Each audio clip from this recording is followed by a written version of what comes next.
नमस्कार. आज आपण 5व्या श्लोकाचा अर्थ जाणून घेणार आहोत.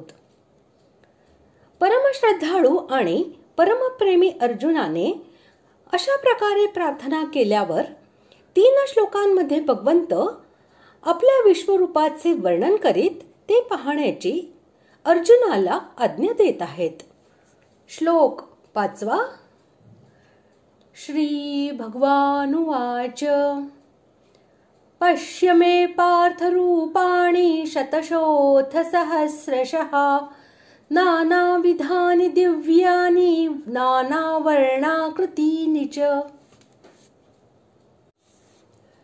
श्लोकाचा अर्थ. श्री भगवान म्हणाले, हे पार्था, आता तू माझी शेकडो हजारो नाना प्रकारची, नाना रंगांची आणि नाना आकारांची अलौकिक रूपे पहा. येथे शतशः व सहस्रशः या संख्यावाचक 2 पदांचा प्रयोग करून भगवंतांनी आपल्या रूपांची असंख्यता प्रकट केलेली आहे. भगवंताच्या म्हणण्याचे तात्पर्य असे की माझ्या या विश्वरूपामध्ये एकाच ठिकाणी तू असंख्य रूपे बघ. नाना विधानी हे पद पुष्कळ भेदांचे वाचक आहे.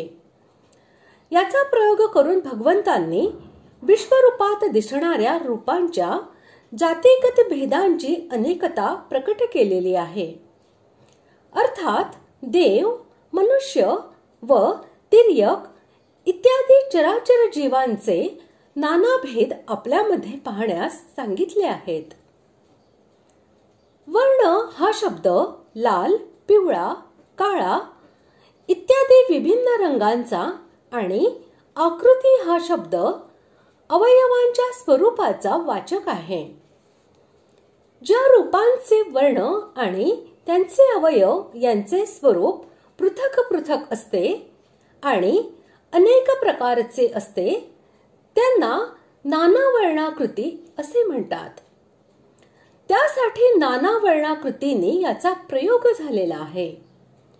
म्हणून या पदाचा प्रयोग करून भगवंतांनी असे दाखविले आहे की या रूपांचे वर्ण आणि त्यांच्या अवयवांचे स्वरूपही नाना प्रकारचे आहे, हेही तू बघ. अलौकिक आणि आश्चर्यजनक अशा वस्तूला दिव्य म्हणतात. दिव्याने या पदाचा प्रयोग करून भगवंतांनी असे दर्शविले आहे की माझ्या शरीरात दिसणारी ही भिन्न भिन्न प्रकारची असंख्य रूपे सर्वच्या सर्व दिव्य आहेत आणि माझ्या अद्भुत योग शक्तीने रचलेली असल्यामुळे ती अलौकिक व आश्चर्यजनक आहेत. अशा प्रकारे आज आपण 5व्या श्लोकाचा अर्थ जाणून घेतला. पुढील भागात आपण 6व्या श्लोकाचा अर्थ जाणून घेणार आहोत. धन्यवाद.